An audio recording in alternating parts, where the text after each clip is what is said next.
আসসালামু আলাইকুম। প্রিয় দর্শক, অন্য মঞ্চের আলাপ চাইতে আপনাদের সকলকে আমন্ত্রণ জানাচ্ছি। নির্বাচনে দিবেন, নির্বাচনের জন্য হবে, জনগণই যখন সিদ্ধান্ত দিবে, সেনা আওয়ামী লীগকে আপনি বাধা দিবেন কেন? কোন যুক্তিতে? আমার শত্রু আওয়ামী লীগ, কিন্তু কোনো সন্দেহ নেই, কিন্তু জনগণের শত্রু তো আওয়ামী লীগ না। জনগণ আওয়ামী লীগের শত্রু কিনা সেটা পরীক্ষা করার জন্য তাকে ভোটের মধ্যে আনেন না, তাকে দিবেন না কেন? আপনি ইনক্লুসিভ বলতেছেন, অন্তর্ভুক্তিমূলক সবাইকে নিয়ে নির্বাচন করে বলতেছেন, তাহলে আওয়ামী লীগকে বাদ দিবেন কেন? কি কারণে বাদ দিবেন? তাহলে আওয়ামী লীগ যে জাতীয় পার্টিকে বাদ দিয়েছিল, আওয়ামী লীগ যে ওই জামাতকে বাদ দিয়েছিল, তাহলে সেটা সঠিক ছিল? তাহলে কি বলতে চাচ্ছেন সেটা সঠিক ছিল? আমি তো মনে করি না, আমি দৃঢ়ভাবে বলছি সঠিক ছিল না।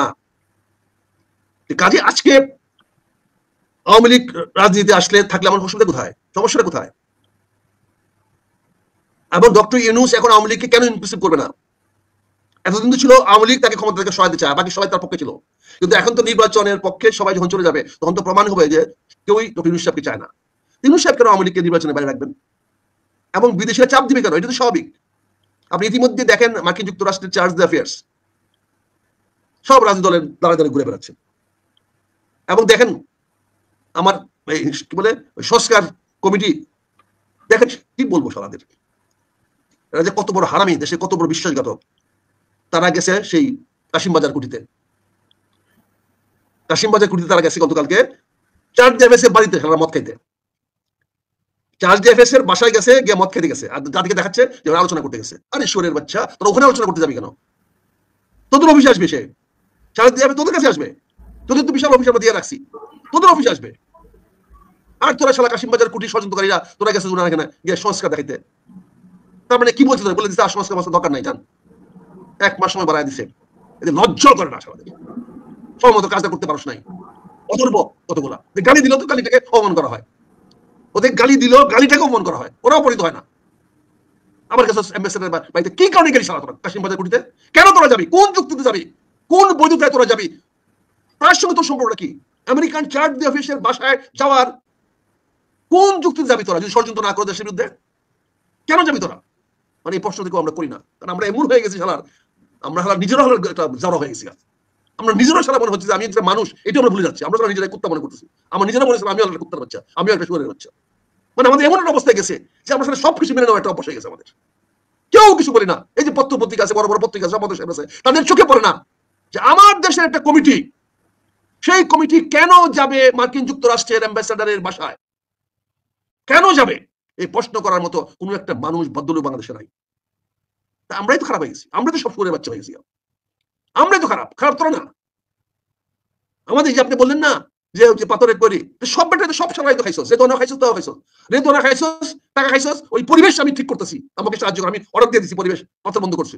আর ওদিক দিয়ে পুলিশ খাইছে, যায় বেটা রেদোনা না করছে, তোর পাথর নিয়ে যা, ট্রাক ঘুরে ঘুরে পাথর নিয়ে আসছে। আর এখন আমার স্টোরি, একটা ন্যারেটিভ বানাচ্ছে, এই পাথর নাকি ভাঙ্গা ইন্ডিয়ারা বানিয়ে গেছে। আরে বুদ্ধিমান, ইন্ডিয়া পাথর নিয়ে মেঘালয় কি করবে? ওই পাথর মেঘালয় নিয়ে কি করবে? ওই যে তোর এলসি, ওই এলসি কে শিল দেওয়ার জন্য পাথর নিতে হবে কেন? ওই এলসি কাগজ তো আইসা কাস্টমারদের শিল দিয়ে দেবে, এই পাথর এখান থেকে আমি নামাইছি ইন্ডিয়া থেকে, ভাঙ্গা পাথর। বুদ্ধিমানরা এত খুশি কেন? আপনাদের বুদ্ধিমান জ্ঞানী গুণী মানুষ। ইন্ডিয়া মেঘালয়তে পাথর নিয়ে কোথায় বলছে কমলা বেচতে পারে না, তাদের দেশে কমলা, কারো পাহাড়ে কমলা তারা নিতে পারে না, শিলং বাজারে সেই কমলা বেচতে হয় এখানে, তাদের করলা বেচতে হয় এখানে, তাদের শাক সবজি বেচতে হয় এখানে, এইগুলো বন্ধু তারা উঠে উঠতে পারে না, বলেন? আর এখানে কাঠ নিতে পারে না, কাঠ নিতে পারে না, বলেন? মেঘালয়ের কাঠ বিক্রি হয় বাংলাদেশে, এটা তো সবাই জানে। এখন এগুলো বলে কাকে বলবেন বলেন? আমরা নিজেরা হয়ে গেছি এটা। কাজে আপনি যে প্রশ্নটা করেছেন, আমি মনে করি আওয়ামী লীগ আমার প্রতিদ্বন্দ্বী, এবং আমার তো ব্যক্তিগতভাবে শত্রু হয়ে গেছে, কারণ আওয়ামী লীগের মায়ের আমি খেয়েছি, পিটনা আমি খেয়েছি, জেল কেটেছি, 3বার জেল কেটেছি আওয়ামী লীগের আমলে। এটা গল্প করি না, চাপা মারি না, আমরা খাটছি। গত 15 বছরে আমরা কোনো বিজনেস পাই নাই, কোনো ব্যবসা পাই নাই, একটা ঠিকাদারি পাই নাই, একটা লাইসেন্স পাই নাই। কাকে বলবো এগুলো বলেন? একটা বিদেশে যাওয়ার সাহস পাই নাই। ইমিগ্রেশন বলতে স্যার আইসেন না, ইনসাল্ট হবেন, আমরা যাই নাই। এগুলো কাকে বলবো, কাকে বিচার দেবো? কাজে এগুলো তো বলে লাভ নাই। আমরা খালেদা জিয়ার মুক্তির জন্য আমরা আপ্রাণ চেষ্টা করেছি, যখন যেখানে পারছি। আমি মুক্তির এজেন্ডা দিয়ে নির্বাচনে গিয়েছি। আজকে বিএনপির কে চ্যালেঞ্জের মুখে পড়তে হয়েছে। আজকে এবি পার্টির লোকেরও বিএনপির গালাগালি করে। আজকে জামাত তো গালাগালি করেই, জামাত তোমার বন্ধু ছিল, জামাতের কথা নির্বাচনে গেলাম না। আজকে যদি 24 সনে নির্বাচনে গিয়ে যদি আমরা নির্বাচনে পরাজিত হইতাম, আজকে তো শেখ হাসিনার পতনের পরে সবচেয়ে বড় দাবিদার হইতাম আমরা, এই বিএনপি। আমি সংসদে হেরেছি, ফলে এই সংসদ সদস্য পদগুলো সব আমার হবে। চট্টগ্রামের মেয়রের পদ যদি ফিরে দিতে বাধ্য হয়, তাহলে 2024 নির্বাচনে করলে আমরা কি সংসদের বৈধ সদস্য হতাম না? বলেন। প্রেসিডেন্ট তো এস্টাবলিশ করে দিয়েছে সরকার, আমেরিকাটা করাই দিয়েছে। যদি শাহাদাত যদি নির্বাচনে হেরে গিয়েও মামলা করে এই সরকারের, আওয়ামী লীগ সরকারের পতনের পরে মেয়র হতে পেরেছে, তবে আমরা যদি বিএনপি যদি নির্বাচন করতো 2024 সনে, তাহলে আজকে 2024 সনের বিপ্লবের পরে এই সরকারের উত্তরাধিকার কি হইতো? শতভাগ বিএনপি হইতো, অন্য কোনো দাবি করার সুযোগ হইতো না। বিএনপি নেতৃত্বকে মেনে নিত। ওই কথা সেদিন আমি বলেছিলাম বলে আমি বহিষ্কার হয়েছি। আমার আজীবন বহিষ্কার থাকতে চাই, কারণ আমি আবার গেলে তো আবার বহিষ্কারই হব। আর যেহেতু আমার নির্বাচনে যাওয়ার ইচ্ছা নাই, যাব না, কাজে আর এই বহিষ্কার প্রত্যাহার হোক এটাও চাই না। এই জন্য আমি আপনাদের যে কোনো প্রশ্নের জবাব দিতে আমি প্রস্তুত। যে কোনো প্রশ্নের সঠিক জবাব ইনশাল্লাহ আপনাকে দিতে পারবো। এতে আমার শিরোচ্ছেদ হয়ে হোক, মাথা কাটা যাক ঘাট। আমি শুয়োরকে শুয়োরই বলবো, কুত্তাকে কুত্তাই বলবো, ভালো মানুষকে ভালো মানুষ বলবো, সম্মান করব, সালাম জানাবো।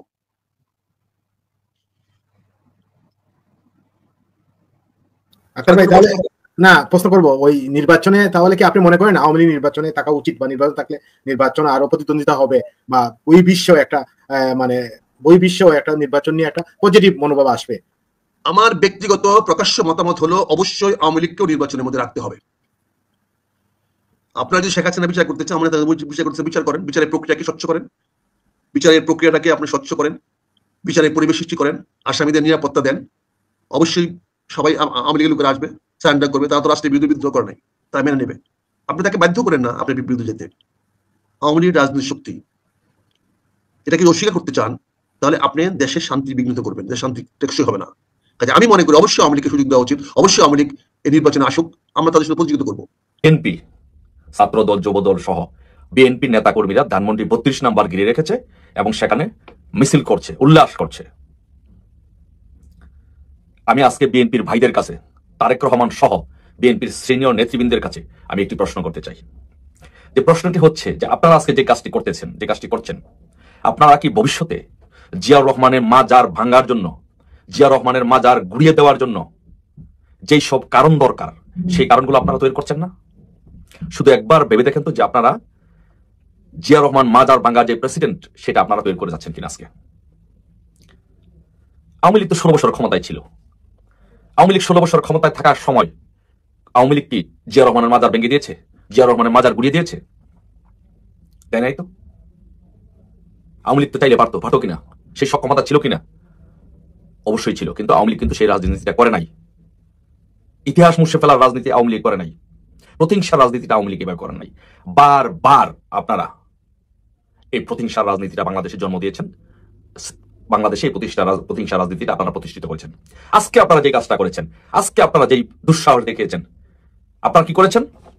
আপনাদের ছেলেবেলে দিয়ে, ছাত্রদল যুবদল দিয়ে আপনারা ধানমন্ডি 32 নম্বরে আজকে ওখানে পুরো ব্যারিকেড দিয়ে রেখেছেন এবং ছেলেবেলার ওখানে নাচানাচি করছে, গান বাজনা করছে।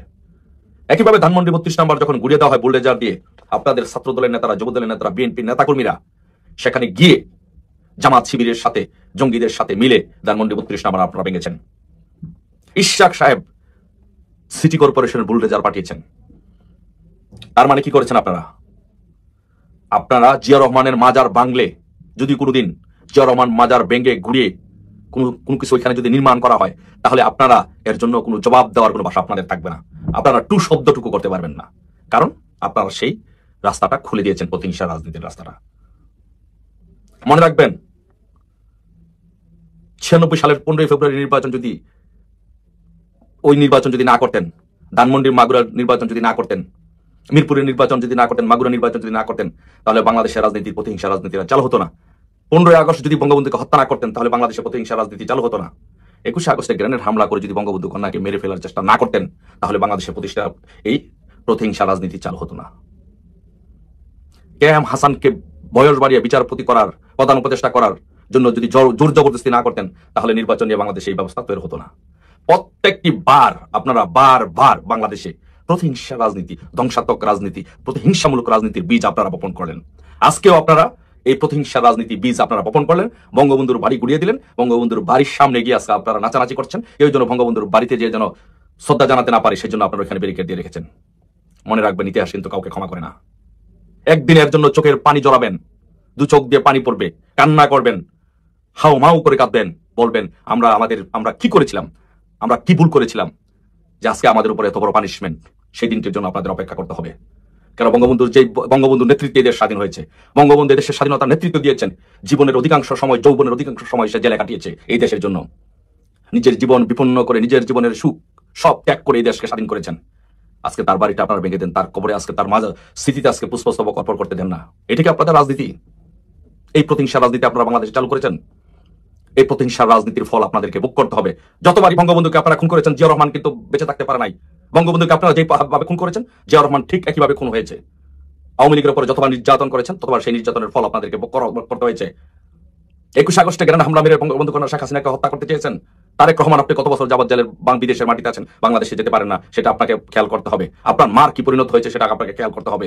আর ভবিষ্যতে বিএনপির নেতা কর্মীদেরকে আপনাদেরকে বলছি, আপনারা যদি সুষ্ঠু দ্বারা রাজনীতির পরিবর্তে আপনারা বাংলাদেশে যে রাজনীতির কালচারটা আপনারা চালু করছেন, এই রাজনীতির ফল একদিন আপনাদেরকে ভোগ করতে হবে। এই রাজনীতির দায় দায়িত্ব আপনাদেরকে নিতে হবে। এবং কোনোদিন যদি জিয়া রহমানের মাজার ভেঙে গুড়িয়ে যদি চুরমার করে দেওয়া হয়, জিয়া রহমানের মাজার যদি বুলডোজার ভেঙে মিশিয়ে দেওয়া হয়, সেখানে যদি কোনো স্থাপনা নির্মাণ করা হয়, তাহলে এর জন্য আপনারা এই দায়ী থাকবেন। এর জন্য আপনারা একটু শব্দ পর্যন্ত করতে পারবেন না। কারণ বাংলাদেশে প্রতিহিংসা রাজনীতি, ঘুরিয়ে দেওয়ার রাজনীতি, স্মৃতিস্তম্ভ ভেঙে দেওয়ার রাজনীতি, সেটা আপনারা চালু করেছেন। মনে রাখবেন, ইতিহাস কাউকে ক্ষমা করে না। History will return. অবশ্যই আপনাদেরকে এর ফল ভোগ করতে হবে। মনে রাখবেন কথা।